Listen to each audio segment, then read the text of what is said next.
White Beam, to me, is a very intriguing upset possibility. She should be 4, 5, 6 to 1.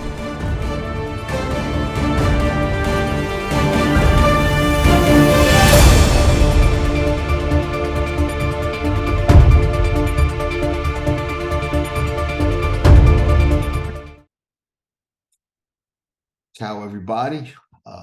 Sitting here enjoying my ice cold brew sherbet coffee. About to interview somebody who is no doubt one of the most courageous warriors in horse racing. This guy's story is unbelievable. You definitely do not want to miss it. We're going to talk a lot about racing, race riding, competitiveness, but this is just really a story about how fearless some athletes have to be, and how tough some athletes have to be. So you'll hear some stuff like usual that you will only hear on Past the Wire TV. Thank you for tuning in, and I think you're going to really enjoy getting to know this individual. I certainly did. So hopefully you all will as well. This is a special guy.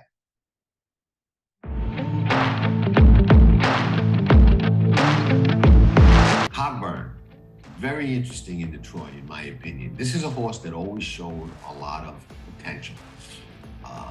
Exploded second time out, win by 4. Here comes Cogburn, and Cogburn has his sights on Nobles in the final 16th of a mile. There's a lot of turf in this pedigree, top and bottom. It will be Cogburn on the outside, getting to the front. The other thing that I like about Cogburn a lot is when I look at his Thoroughgraph numbers. He's got some fast races. He's got a 1. And Cogburn under Ricardo Santana Jr. wins the Troy. I love in these 3-year-old races. Again, those of you that watch the show and have been reading, you know my columns and a lot of my handicapper things over the years know I like up and comers. I like betting horses to do things that you know maybe we can anticipate that some others can't, and that's how you sometimes beat a lot of favorites. I like program trading. And program trading, resilient coming back on the inside. Program trading would not be denied. White Barrio is very interesting to me for a couple of reasons. We heard from Blake, we know what the Vaughn thinks, okay? Second time Rick Dutrow. This time gets the jump from the catbird seat and turn it for home. White Barrio was going to be in the race, if not on the lead, in the race, and the one they got to go get. They're at the top of the stretch in the Whitney, and White Barrio is the leader narrowly over Giant Game. We've had Irad breezing him a bunch at Belmont before he came up here. I know Irad really likes him. You know, we think that he should improve off of his last race. And, you know, if he gets a clean trip, we're expecting him to run big. Look at White Barrio and Irad Ortiz Jr. in a runaway. White Barrio wins by almost 6 lengths.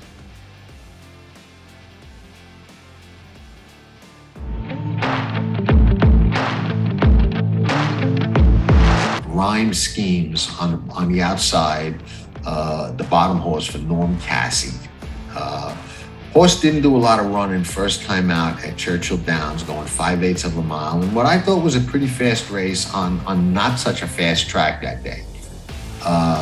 He was 6 by 9, didn't really do any running, but he only went off 6, 7 to 1, so he took some money, and that turned out to be a very live race. Bunch of horses come out of that race to win, which I like with 2-year-olds. And they're off, and Woodcourt flies out of the gate, immediately joined by Market Street, and these two duel through the opening furlong. Rhyme Schemes gets a good spot, 2 off the pace in 3rd. But he can certainly clear, and Santana is aggressive, and I can see this horse going 2 for 2 with the blinkers, and I'm hoping that they bet Pletcher's horse and the other horse. And now Rhyme Schemes makes the move at the top of the stretch. It's a good one too. Rhyme Schemes takes over Opens up 2 on Market Street in second. In the center of the track, it's Hall in third, but with a furlong left to go, Rhyme Schemes is long gone. A spectacular display from Rhyme Schemes, running home all alone in the Saratoga Special by 8 or 9 lengths.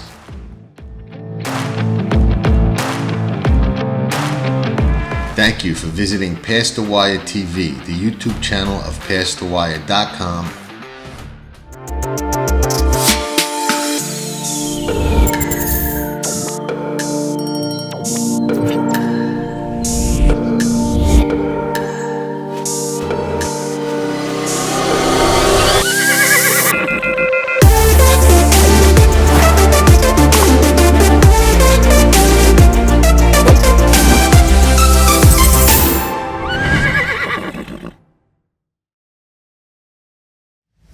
Tracking trips with Pick 6 King John Stetton. It's one of the best tools in horse racing for any level of player. It's your second set of eyes, spotting troubled trips, betting angles, track trends, horses to watch and favorites to fade, 10 figs, ticket structure, and more. At Tracking Trips, you're a friend with benefits. Not a member? You must hate winning money. Join Tracking Trips now. Visit PastTheWire.com and we'll see you in the winner's circle. Remember, nobody does it better. Frankie Dettori. Ciao, Frankie. Tutto a posto. Tutto a posto. Yes, that's a good start. So you haven't lost your Italian. Frankie Dettori, legend, world-class jockey, one of the best ever to sit in the saddle, ambassador to the sport of kings. Meet Frankie during his fanfare like never before, only on Past the Wire TV.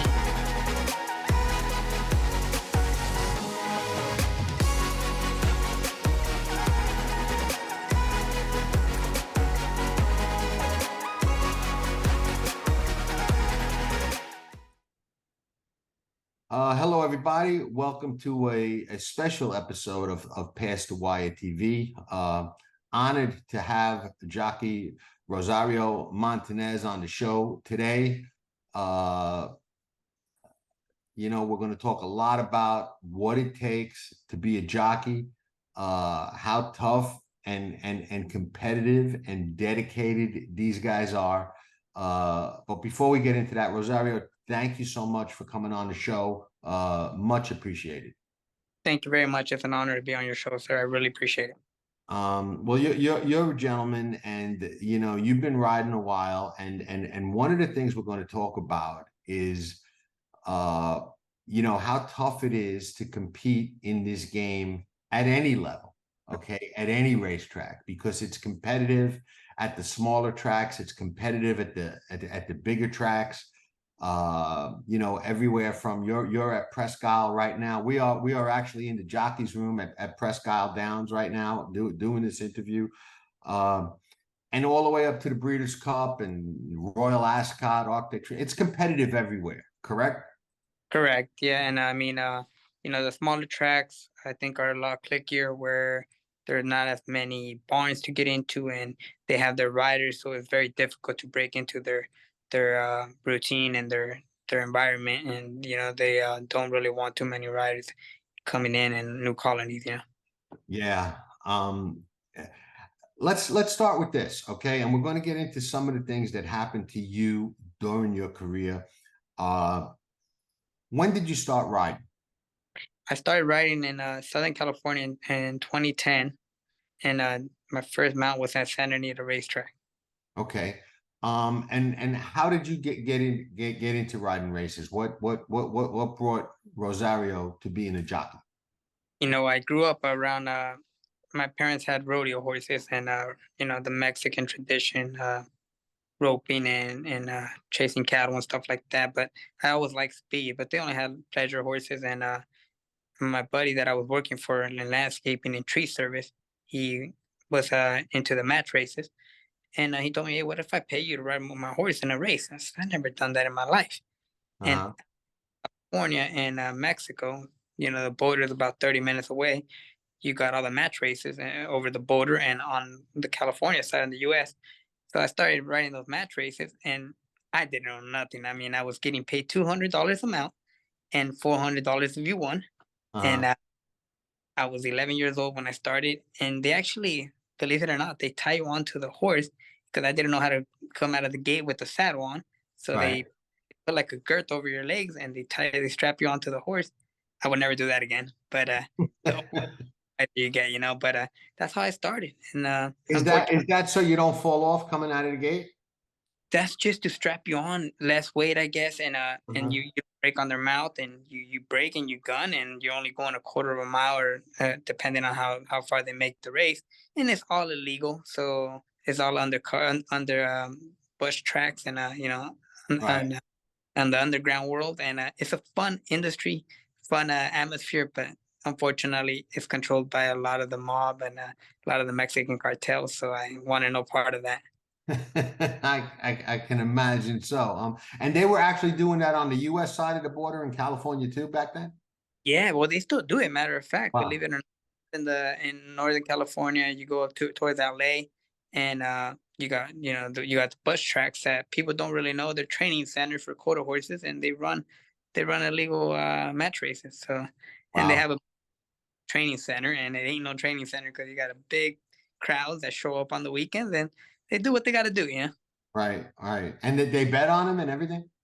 Well, the last one I rode was in Tecate, Mexico, and they ended up shooting each other when I passed the wire because they said that the photographer was rigged, that he took the on, and it was a $500,000 American money that played on that race. Wow. Wow. That's really interesting what goes on. Yeah, and the me for I was like no part of that. Yeah, no, it's probably a smart move. So you've been riding since 2010, okay? We had a brief conversation yesterday about how tough it is to be a rider, and you guys ride with really no contracts, no guarantees. What have you done for me lately is kind of like the attitude on the backside.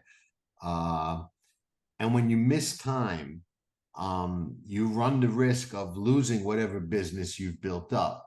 Talk a little bit about, before we get into some of the accidents and some of that stuff, which is really rough. But talk a little bit about what that's like, what it's like to be in a barn, riding for a barn, have some kind of a setback or miss a little bit of time and have to come back and get back into that barn. The hardest part is nowadays is things have changed with other regulations and everything, and we're cutting down on stock. We don't have as much horses anymore like we used to, and we don't have as many race days, and so you got a lot of riders, a lot more riders than we had back then, and and everybody gives everybody opportunities, but when you get injured and you try to make that comeback, is what did you do for me yesterday? Not like, I mean, what can you do for me today, not yesterday? So it's you're coming off of a layoff and you got to prove yourself again. So I feel like it's a lot harder than when you start with an apprenticeship. It's harder for the aspect that people are going to doubt you, that you're going to be scared, that can you overcome your injuries, are you still the same, are you still fearless, are you still going to take the same risk? So all that, you got to go out there and do a lot of the work behind closed doors, and be out there before everybody else is, and don't rely on your agent. That's my opinion. I mean, I like to speak, I like to talk to everybody, and go out there before the track even opens and hustle everybody. I'd rather upset them that I ask too much than not enough. So you just got to be determined and put your focus to it. And I believe it can. It's in life, I believe it can't rain forever. So you got to keep hustling. You used a word that I wanna kind of isolate a little bit. You used the word fearless. Okay, are you still fearless? So I'm going to ask you point blank. Okay, to be a successful jockey at any circuit in the United States or maybe anywhere in the world, to be a successful jockey, do you have to be fearless?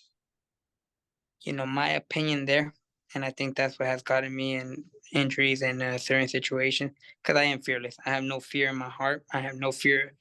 I've been blessed that I'm still here, and I believe in the Lord, and He protects me, and I'm fearless out there. And I believe if you want to compete, well, you got to be aggressive and you got to be fearless, because the holes are going to get tight.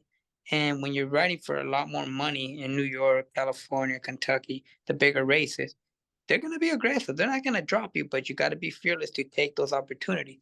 When you start second guessing and doubting yourself if I should go through there or not, that's when things start changing and people start backing off you. And yeah, I believe you have to. I mean, you also have to be smart. Don't You got to be fearless, but don't be stupid and put yourself in a situation that you're going to drop yourself.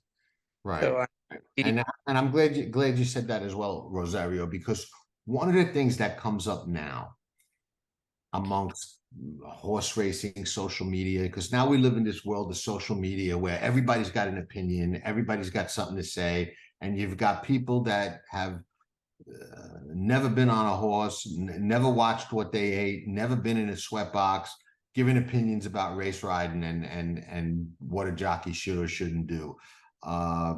And I get that. I get that, as fans and even gamblers, you can weigh in, but there's a right and a wrong way to do that. And I believe it should be done with a little knowledge of what it takes. But one of the things that comes up is aggressive riding as opposed to dangerous riding. And there are a couple of riders, I'm not going to call them out by name. Everybody's going to know who they are, but they get criticized a lot on the main circuits for pushing the envelope, going a little bit beyond what's race riding onto the aggressive side or quote dangerous side, which nobody wants to do. Now, from a fan's perspective, okay, I always have the opinion that a rider, okay, no matter how aggressive they are, okay, and how much they want to win, they're never going to really cross knowingly that dangerous threshold or line, because they can hurt themselves as easily as they can hurt somebody else. So can you talk a little bit about that delicate line of aggressive race riding, keeping somebody in, drifting out a little bit to maybe intimidate another horse, but not crossing the line to where it becomes dangerous for you or the other rider? it's funny that we bring this up, because I believe there's two different kind of riders. There's a jockey and there's a race rider. And I was brought up around Russell Bays, Lafitte, Tony Black, Johnny V, and and uh, and Ramon Dominguez, the older riders, and they will never jeopardize anybody's life, but they race rode you, and they put you in tight. They floated you, they squeezed you, but we know our limit to how far we can push the envelope. And I believe if you're not trying hard enough and taking every edge that you can, you're not giving it your best. And to me, I don't find anything wrong by doing that. But we do get criticized a lot for floating, for squeezing. And these are habits that you're taught when you're brought up with the older riders. And I don't believe I'm ever going to change that from my perspective. And I think that can make a difference, winning by a nose, winning by a head, intimidating your opponent. And I think when you ride, you got to give it your best. But like you say, none of us ever want to hurt anybody. And because the same way that you can drop somebody else, you can drop yourself. And the horses cross each other's feet and they go down. You don't want to be the one going out, or you don't want the other person, because you're gonna have to live with that for the rest of your life. So it takes a lot of knowledge to know how to race ride. And I think nowadays that the only thing that has changed, you don't get the older riders that teach the new generation, and the new generation don't want to listen. You tell them something, yeah, I know, I know, I know. Then you lose interest in trying to teach them, because they don't want to hear it. They say they already know, or they say yes, and then they don't listen to you. So it's kind of like you're in one ear and out the other. So back in the days when I win a race, older riders tell me, "Come here, you did this wrong, you did that wrong. You didn't win the race, the horse did." And you got to put your head down and take the advice and learn off of it. Now the new generation, they feel like they're the ones getting the job done, and unfortunately, we don't make horses run faster. We are just a passenger. It's interesting. It's interesting that you say that because I find what you just said to be very true in racing, where the younger generation a lot of times think they know better than the older generation, and you really have a hard time telling them or educating or schooling them on anything. And I find that outside of racing as well. I think that's just the way it is, and maybe it's always been that way. I don't know. When we were young, we were probably hard-headed and stubborn and didn't listen to older people in some areas as well. But it's a good time to go into something. It's amazing in and of itself, considering what you've been through, that you still ride races. Okay. That in and of itself is a testament to being fearless and extremely tough. Can you talk about the first serious injury that you had, how it happened in the race, what your memory of it is, and what your injury was, and how you overcame it? The first real tough injury was 2014. The left side of my face got ripped off. And in Saratoga, New York, my career was blooming at the time. Unfortunately, I had lost my great agent that I had for 4 years. I lost him 3 months later. 3 months prior to the injury, he passed away of a heart attack. But I continued my career. I went to Saratoga, and coming to the 3/8 pole, my horse stumbled and I fell, and the horses behind me trampled me, and one of them got a hold of my left side of my face, ripped it right off, and I don't remember nothing. My eyeball itself, the eye socket, everything was shattered, so my eyeball was hanging out, and I was very blessed that the nerves and the muscles, nothing got damaged. It took 37 surgeries later to be able to open and see out of my left eye again, and the other one that stepped on my back and my pelvis, I was in a wheelchair for a year and 2 months. So, that was a tragic accident that was nobody's fault. The horse just stumbled, took a bad step and stumbled, and he went down to his knees and came off. Unfortunately, in Saratoga, New York, we ride so tight. So there ain't no inch that they give. And the riders that ran me over, they weren't doing it on purpose. They tried to avoid me, but it was just a split-second decision. And that injury there took a lot of courage and a lot of fight for me to overcome. Being in coma for a month and a half and trying to overcome all that wasn't easy. But I believe if I was able to see again and walk again, the man upstairs would give me an opportunity to come back. And at the time, Ramon Dominguez had just retired. And I said, I thought about him a lot. I said, a Hall of Famer has to retire from an injury. It's not the way that we want to go out. And I was praying I can come back, and took me a while to come back. I was out for a year and 9 months to recover. Came back, then the surgeries didn't go too well, so I had to take more time off.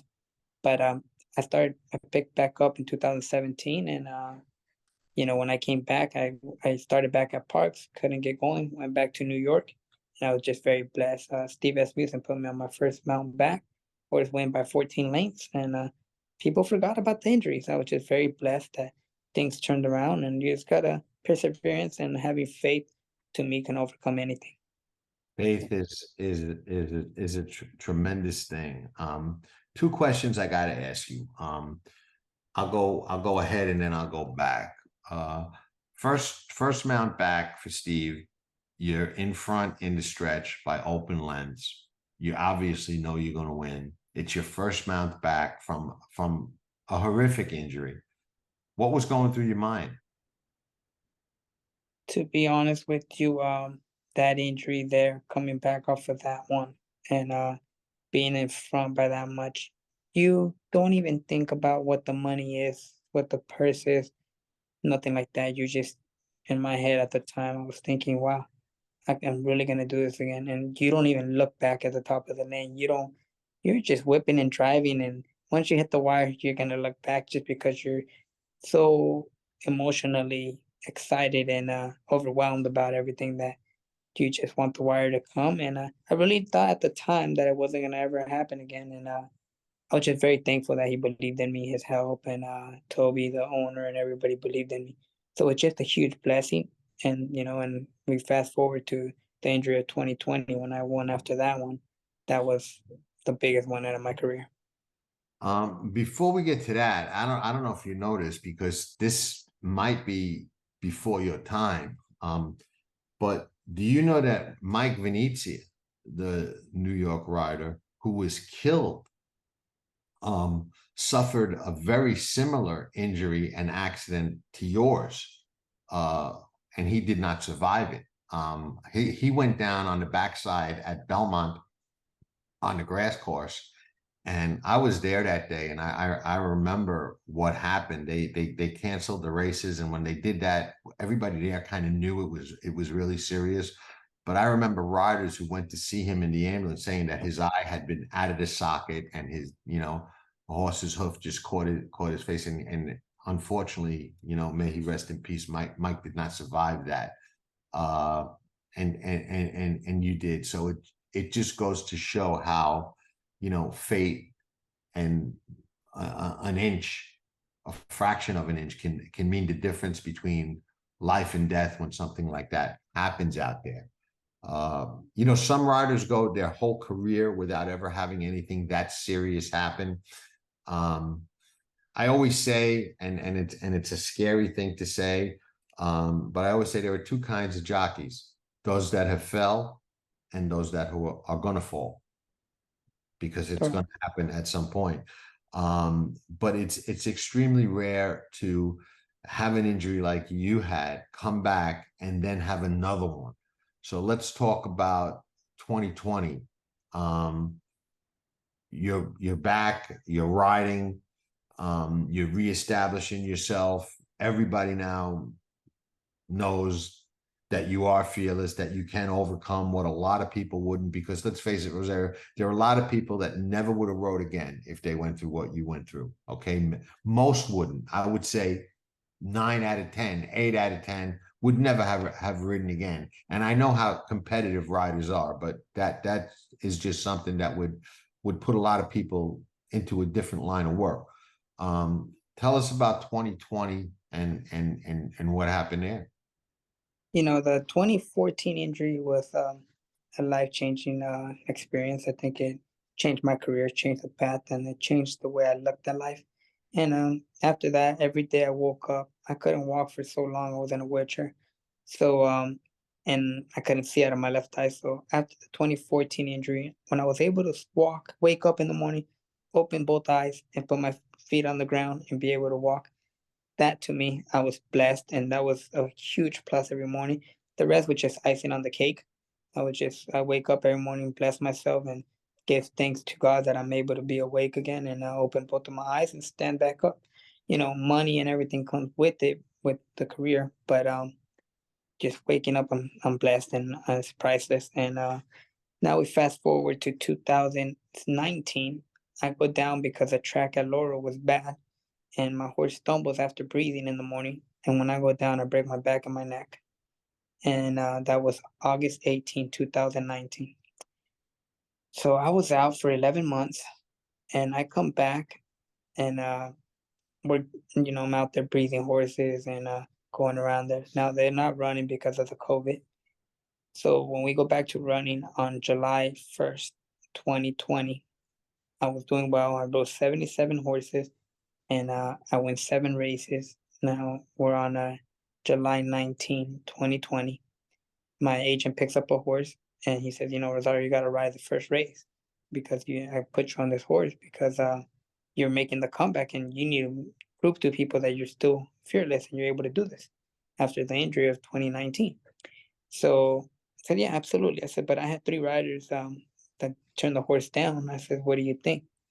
He says, go out there, get the money. So I was like, okay, absolutely, we're a team. And I don't remember nothing. I rode the race, and the pony people were telling me after the injury that I was out there smiling and having a good time, and I don't remember nothing. The horse went down, and apparently when it went down, it rolled over me, and broke my back, my neck, my jaw, my ribs, and the worst of all of it was internal brain bleeding. And because it rolled over my skull and my brain, and the bleeding and everything. So I was out. I was unconscious for a week and a half. Another time that we're in coma, and when they told everybody that if I ever woke up, I was gonna be a vegetable. 60% I would be a vegetable, and I was able to overcome it all. It was a very tough struggle. I couldn't even get up from my bed to the bathroom without having assistance for 8 months. And I'm just very blessed for everyone that was there for me and all the support I had. And just very blessed that I was able to overcome it. Never lost fear, never lost faith, and never grew any kind of fear or anything. Just the faith kept me going. When when that happened, what's the last thing you remember? Just being out on a horse with the pony? I don't even remember that, and I don't even remember the day. I remember, I just remember the morning when I got in my truck and called my agent. And I said, "Hey, did we ride the first race?" He said, "Yeah, I picked up a horse for you." I said, "All right, let's go get the money." And that's all I remember. It's funny because the 2014 injury, I remember sitting in the jog room talking to Mike Smith, and next thing you know, we're up in Saratoga, and in 2014, sitting right next to Mike Smith, we're talking. I know him since I had the bug, and next thing you know, I go down. So both injuries, I don't remember. Typically, just a brief thing of the day. And the 2020 injury, I guess I rode 3 races. I mean, no, the 2014 injury, I guess I rode 3 races prior. And I don't remember them. That was the 2014 injury. I don't remember none of the day, only when I sat with Mike Smith. And then the 2020, I don't remember anything. Right. Do you The remember brain waking leaves. up after the coma? Like, what's the first thing you remember when you came to? In the 2020 injury, when I Yeah. woke up, I was strapped to the bed. And I woke up 2 weeks later. And I guess when I woke up out of coma, I was trying to get up. I actually did get up. I was running on the bed. I do not remember nothing, and they had to tie me down to the bed because I was reacting, and my brain wasn't there. I don't remember nothing. I woke up a week and a half later. For like 3, 4 days, I was acting crazy, and they had to strap me to the bed. When I came back to recognition, I was like, "What is going on?" I was going crazy. I was like, "Why am I strapped to a bed?" But it was, it was for my own safety and the people around me. Now, two catastrophic injuries, okay? Tear up your body, tear up your brain. I mean, there's no way to sugarcoat it, man. That's just rough, okay? The first one you come back from. When did you decide after the second injury that you're going to stay a jockey? It's funny that you asked that question because in 2020, when all that happened, my ex fiance, she wanted me to retire, and I was determined to give it up just because I wasn't the only one. It wasn't a one person decision anymore. You had a partner, and you need to think about your partner and think about just stop being so selfish. And the moment I said I'm done, I'm gonna hang it up. And just because of all the injuries, all I put my body through. And about 6 months after the injury, I said I'm going back. I'm doing this again. I can't walk away. I mean, I invest in real estate, and I like real estate, but I love horse racing. I love the adrenaline, the living life on the edge, and going out there and being competitive. So I just honestly, and my biggest idol is Tony Black, and he's 71, and he ain't giving it up. And I don't know if I'm ever gonna be able to give it up. I say, when I get to a certain age, I want to hang it up. But looking at it from my point right now, I admire Tony, and I see how he can't give it up. I don't think I can either. You started in 2010, okay? With 2023, you've ridden almost 5,000 races, okay? You've won 627 races, second in about the same amount, third in about the same amount. So about 2,000 out of 4,900, you're 1, 2, 3. That's a pretty good in the money percentage. That's almost 40% of the horses you ride in the money. That's a very high lifetime in the money percentage. And your mounts have earned close to $20 million. And you're still going, so you're still counting. That's pretty good, that, and especially riding on some of the circuits that you're riding on, where the purses aren't as big as some of the major tracks, that's pretty good. Do you have at this point any personal goals about riding? Are you one of those guys that's out there every day looking for that one big Breeders' Cup horse, Derby horse, or you just trying to make your living? Are you thinking about maybe moving to a bigger circuit? Like what do you want out of race riding at this point in your career, Rosario? To be honest with you, I mean, I pursue this career because in my mind is I believe, deeply believe that the man upstairs, is that the sherbet coffee you're drinking there, brother? It is Sure Bet Coffee, man. That thing, Best awesome. around, best You around. got that is the best. That's the best you got to drink. Absolutely.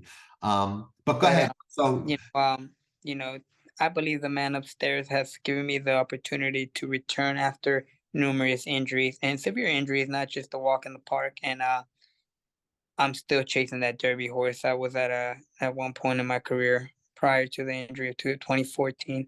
I was supposed to be on a horse in the Breeders' Cup Classic, the Belmont. Uh, you got a couple horses that went to the Breeders' Cup, and the injuries have caused me to be able to be apart from that. But I believe if I was able to come back and ride again, there's a reason why I haven't had an injury so severe that my body can't overcome it to come back. And I believe the Lord keeps me able to return because I believe there's bigger and things out there for me. And right now I'm at Prescott, which is a smaller track, and the purses are smaller.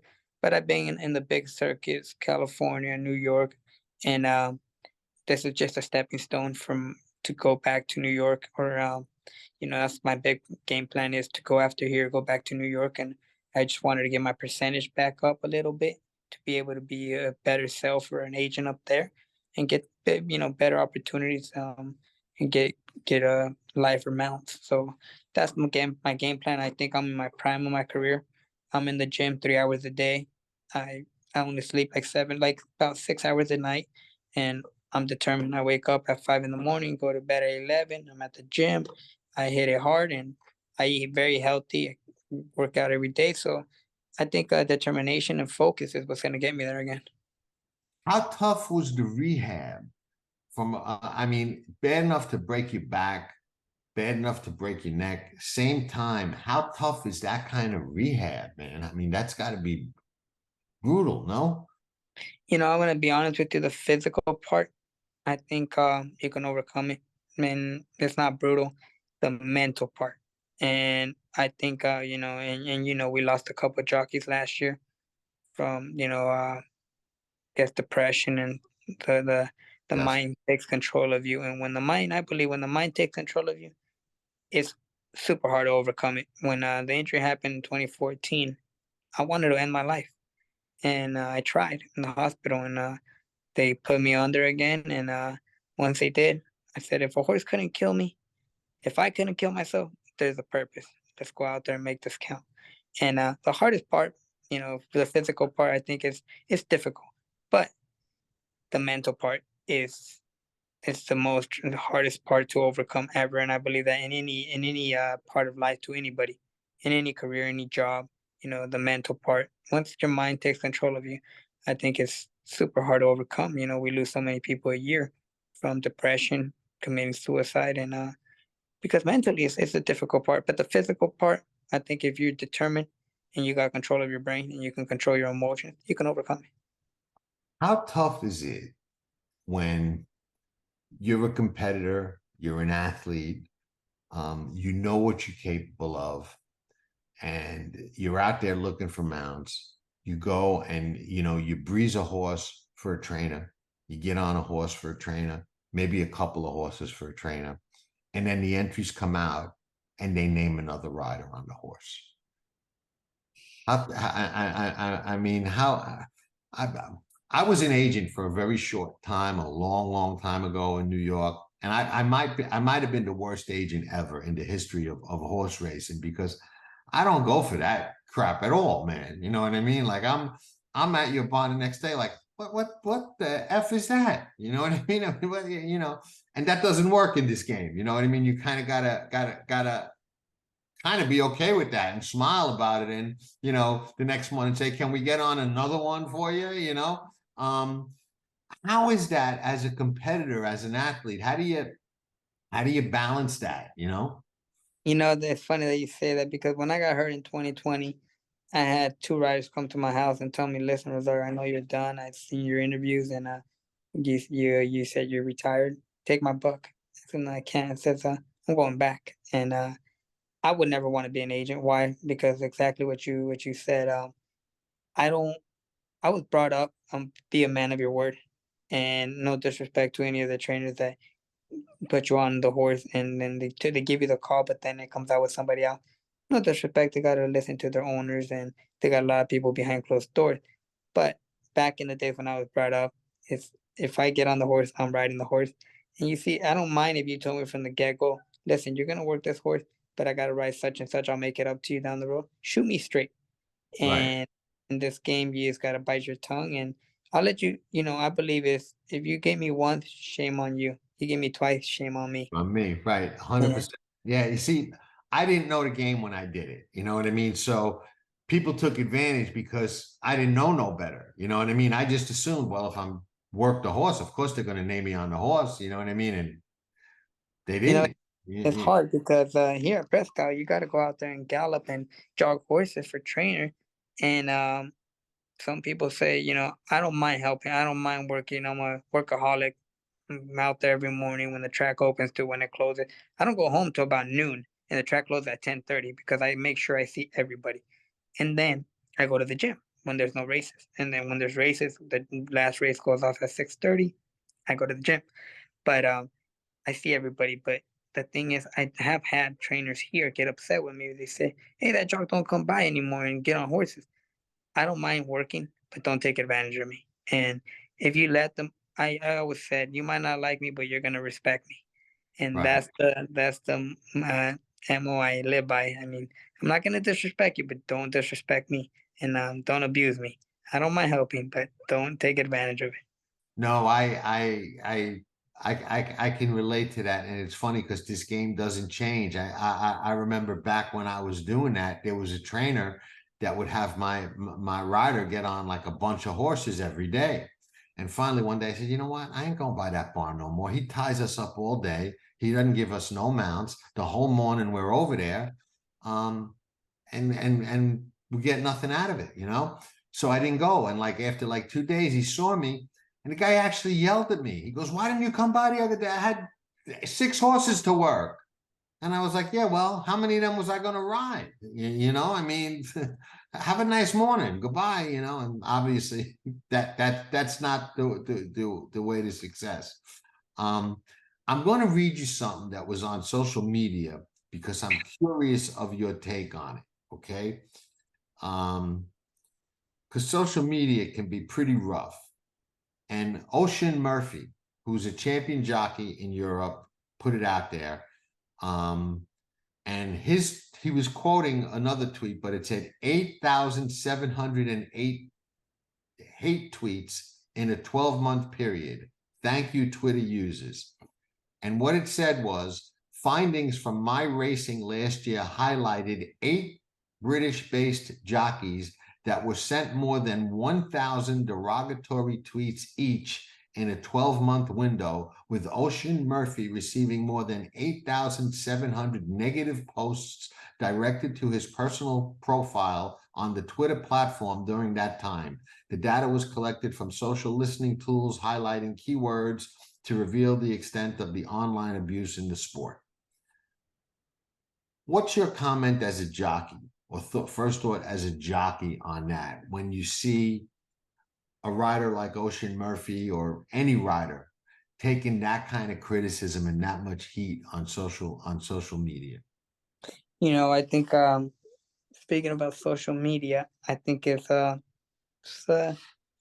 toughest part of it because nowadays anybody can criticize us, anybody can comment, anybody can post, and it takes a big toll. I mean, I believe social media can get you in trouble, but you also those kind of criticisms, I think you can't take them to heart, and it's hard to leave that and smile and read them and just laugh about it. It's hard because it does, as much as you don't want it to, it does bother you. And matter of fact, the other day I finished second on a horse, and I get a message on Instagram, "What a horrible ride! You should freaking retire." Yada yada. I don't know why you ever made it back. And I send them a couple hearts, and I said, "Thank you for the love." That's all I can say. I don't have to be disrespectful or rude. I'd rather kill you with class and kindness, and let my actions show for themselves. But a person like him that's getting criticized like that with the career he has done, and I I don't think it's a very good thing that people put those kind of comments and criticize, because they never, first and foremost, when we get judged after a race, do you think we go out there just to go around, ring around the rosy? No, we go out there to win. We're competitive. We're trying to win. Things might not work out the way you want them to, but we're not here to, take action. We're here to take control. And it's very hard when people criticize us. But the hardest part is to leave it at work, because I believe the hardest criticism comes from ourselves. When we ride a bad race, and we know what we did. When we cross the wire, we're like, holy crap, I shouldn't have done that. I should have went here, I should have went there. And then you got people like that you can ride the best race in America, they're still gonna criticize you if you don't win. And you Right. can ride the worst race in America, and you win, you're the best, you're the hero. Right. So Yeah. it's hard to leave It's a it funny, at work.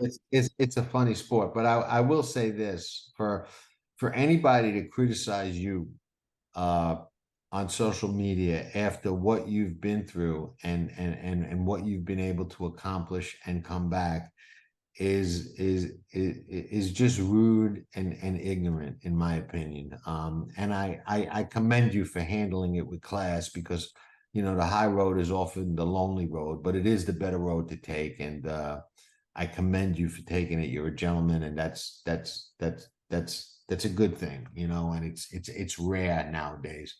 Uh, Rosario, let's close with this.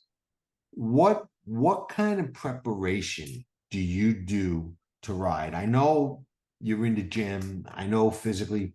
Do you read the racing form? Do you study the other horses, the past performances? When you go out to ride a day like today, when you're going to ride a couple of races, how much mental preparation do you do to be ready? We know the physical part, you know what I mean? Staying fit, weight, all of that stuff. But how much mental do you have to know? I mean, when the gate opens, I know you got to make adjustments, but how much studying of the past performances do you do to prepare for a race? You know, you gotta study your race, and we're very lucky. When I was coming up, Tony Black used to take his programs home every day, mark them down, and take them with him. And I started copying my walk out of there. I came out of Tony Black and Stuart Elliott were my big mentors at Parks, and Kendrick Carmouche. So they would take the programs home, and I mark them and I take them home. Now I have a huge stack at home. We're very fortunate that nowadays you just pull it up online, and you can watch every horse replay. You just click on the racetrack and you watch it. I want to know who I'm running against, because who I'm going to follow, who gets out, who gets in, who likes to be inside, who likes to be outside. Just because I want to take every advantage I can. If that horse don't want to be inside and that jock goes inside, I want to squeeze you, and I'm going to make that horse not want to be there. And if that's the one to beat, I'm going to eliminate you. And I got in trouble and from riding aggressive, because they say you're only named on one horse. Stop trying to ride 5 horses in one race. Well, that's just the way I was brought up. Tony Black taught me that. You're not only, it's not only you by yourself out there. You're out there with a bunch of horses, so you got to try to beat every one of them.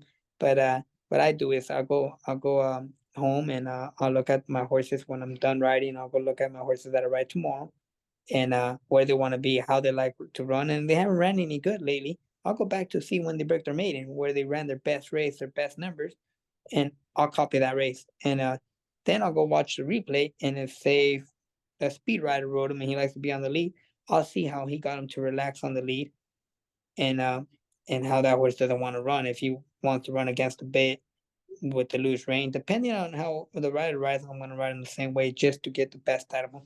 And you got to do your homework. And I don't know how some riders can go out there and not even look at the program. They'll be like, my horse has speed, I'm gone.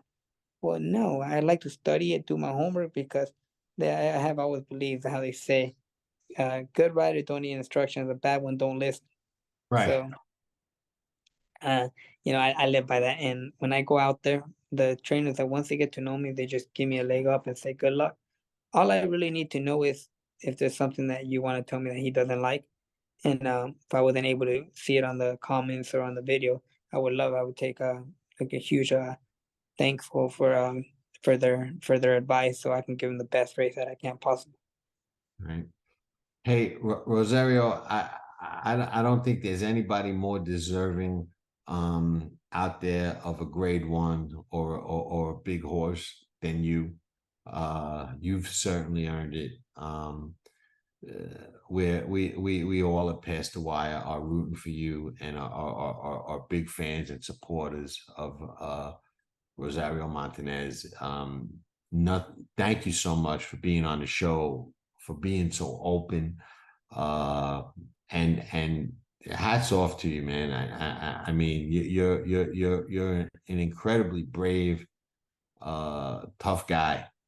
We talked yesterday about jockeys and athletes being the toughest pound for pound, and we agreed. There's only one athlete that we kind of thought might be tougher than the jockeys, and that was the bull riders. But I'm not so sure when it comes to you. I think you might be right there with those guys. So No, I appreciate it. you're a tough man, and it's an honor and a pleasure to know you. Thank you very much. I really appreciate everything. I mean, just my advice to everybody out there that's listening, don't give up. And if it was easy, if every dream was easy, everybody can accomplish it. But you got to be determined. And I have a roommate now, my buddy Gary Wells, great rider, great guy. He tells me, I don't understand how you're so motivated. You wake up at 5 in the morning, you make your protein shake, you meal prep, you get your stuff ready to go. You go to work and then you work out and you get home at 11 o'clock at night and go to bed. Says, how do you do it? With determination. And if we were just followers, we would all be in the same boat. And if you can't leave your comfort zone, you're never gonna make it where you want to go. So my advice to everybody out there, just keep their heads up and work hard and never give up and do what other people won't do. I believe eagles fly by themselves. Pigeons fly in flocks. So you want to be like the pigeon or you want to be an eagle. And I believe might lead a pack, only one person pack, but I'm an eagle. I fly by myself and I'm gonna keep doing it. And the sky's the limit. You can't give up. There's gonna be rainy days, but it can't rain forever.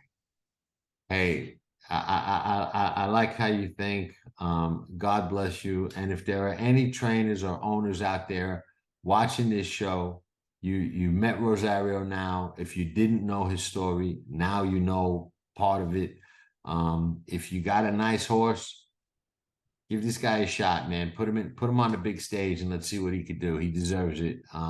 He's earned it, and karma and things have a funny way of working out. So this guy deserves a shot, and we want to see him get it. So call his agent, look him up at Presque Downs, bring him in to ride a live one at Saratoga, Del Mar, somewhere. Let's get this guy to the Derby or the Breeders' Cup. He deserves it, man.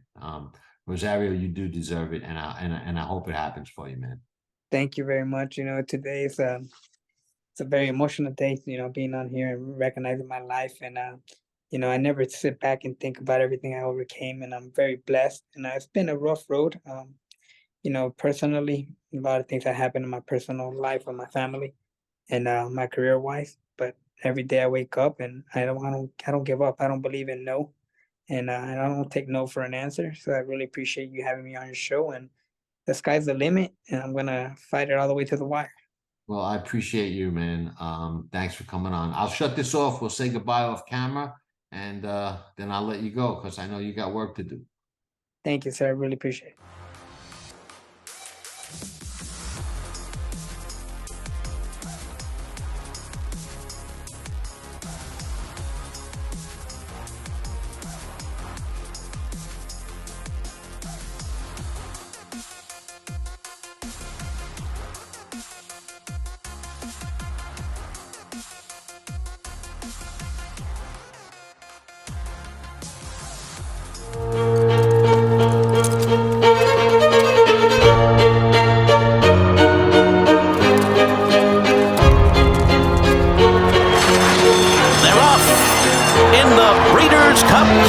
Vino Rosso has taken the lead.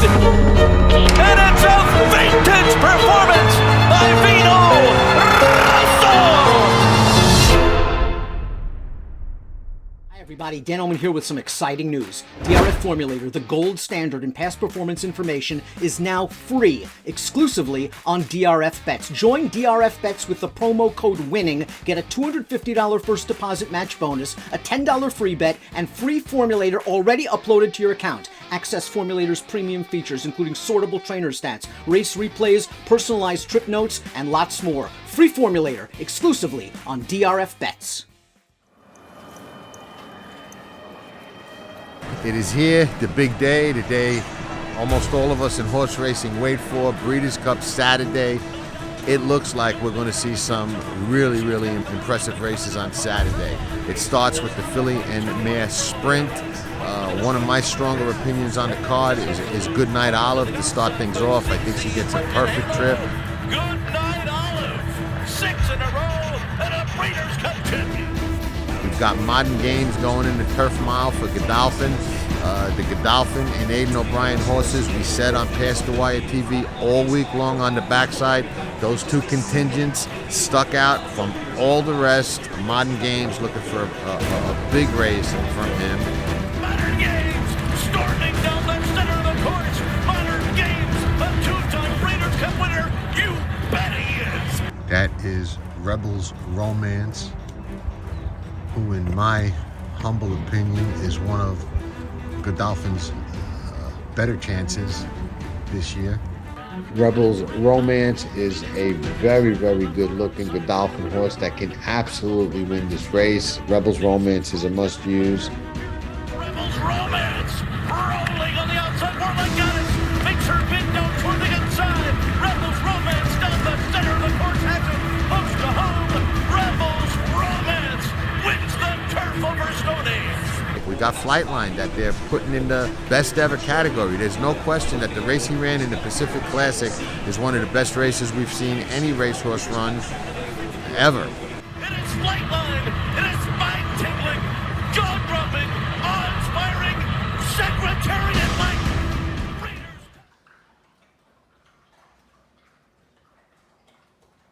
Does it better.